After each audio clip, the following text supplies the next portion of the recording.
Buenos días chicos, espero que se encuentren bien. Hasta el momento nosotros venimos trabajando con triángulos rectángulos, donde vimos que podemos buscar sus lados con ayuda del teorema de Pitágoras y que también podemos buscar tanto lados como ángulos con las razones trigonométricas, y también usamos el apoyo de la suma de los ángulos interiores de todo triángulo, que sabemos que mide 180 grados. Ahora lo que vamos a ver son fórmulas generales para todo tipo de triángulos, o mejor dicho, triángulos oblicuángulos.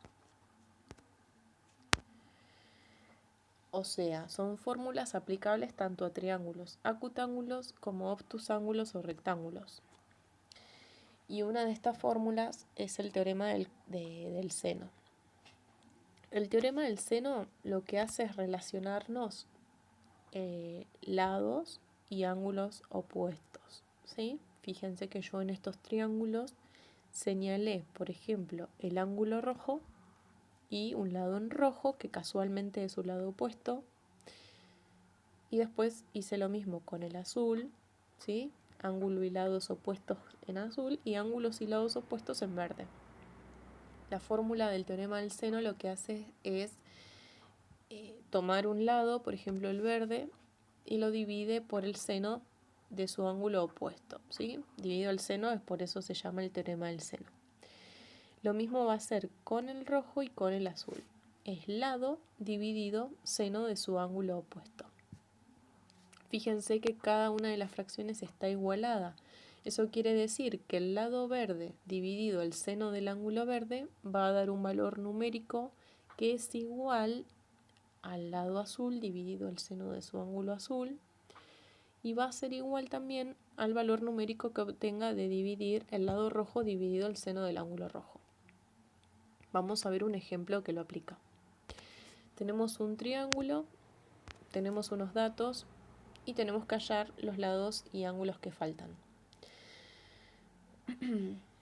Para poder empezar este tipo de problemas tenemos que ver si se trata de un triángulo acutángulo, obtusángulo o rectángulo, ¿sí? En este caso vamos a trabajar con triángulos oblicuángulos, ¿sí? Cualquier triángulo. Para trabajar vamos a primero plantear la fórmula del teorema del seno. El teorema del seno, recuerden que es el lado dividido el seno de su ángulo opuesto, y que estas letras, estos segmentos o ángulos van a ir alterándose acorde a cómo se llame nuestro triángulo. En este caso también se llama triángulo ABC, pero puede ser triángulo MPQ, por ejemplo. Así que ahí cambiarían las letras. Una vez que planteamos la fórmula genérica, vamos a rellenar con los datos que conocemos. Conocemos el segmento AB, conocemos el ángulo C y conocemos el segmento BC. Fíjense que el miembro del medio, que es AC dividido el seno de B, está incompleto, o sea, no conocemos ningún dato de ese miembro. Por lo que para continuar vamos a descartarlo, ¿sí? ¿Por qué? Porque no nos aporta ningún dato. De manera que vamos a trabajar con los dos miembros que sí tienen los datos necesarios para poder trabajar. Y para poder trabajar siempre tenemos que conocer mínimamente 3 datos. O sea que, por ejemplo, acá lo que vamos a despejar es el ángulo A, que es la única incógnita que tenemos.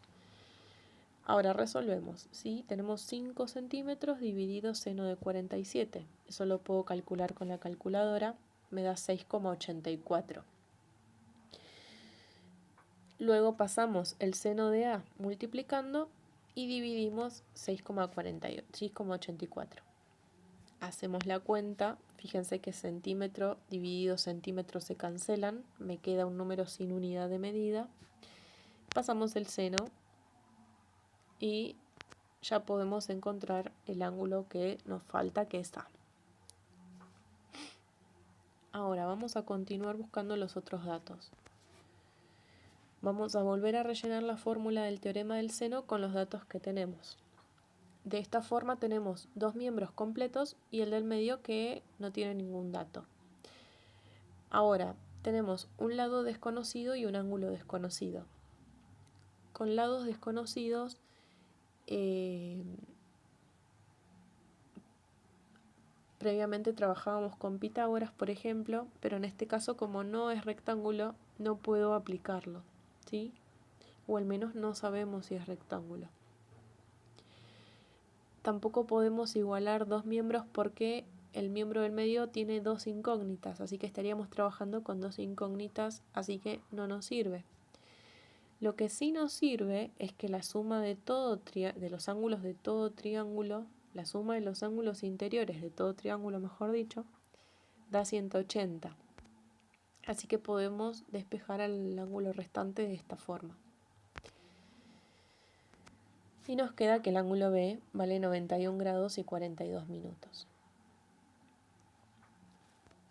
Así que vuelvo a rellenar la fórmula con los datos que conozco y ahora sí puedo trabajar nuevamente con el teorema del seno con cualquiera de los dos miembros completos y el del medio que tiene la incógnita.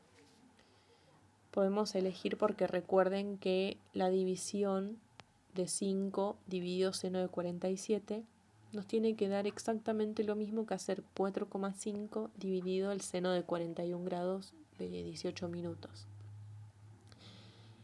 Así que técnicamente estoy igualándolo por lo mismo. Yo elijo el que me da de los datos del enunciado. Siempre es conveniente trabajar con ese. Despejo el lado que me falta, ¿sí?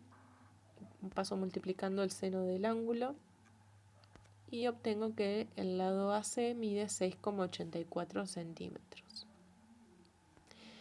De esta forma, nosotros ya estamos en condiciones de hacer un ejercicio de prueba que lo vamos a trabajar en clase. Y también poder resolver este tipo de triángulos, ¿sí? Y tenemos un problemita de aplicación también. Espero que se haya entendido y cualquier duda estamos en contacto. Les mando un beso.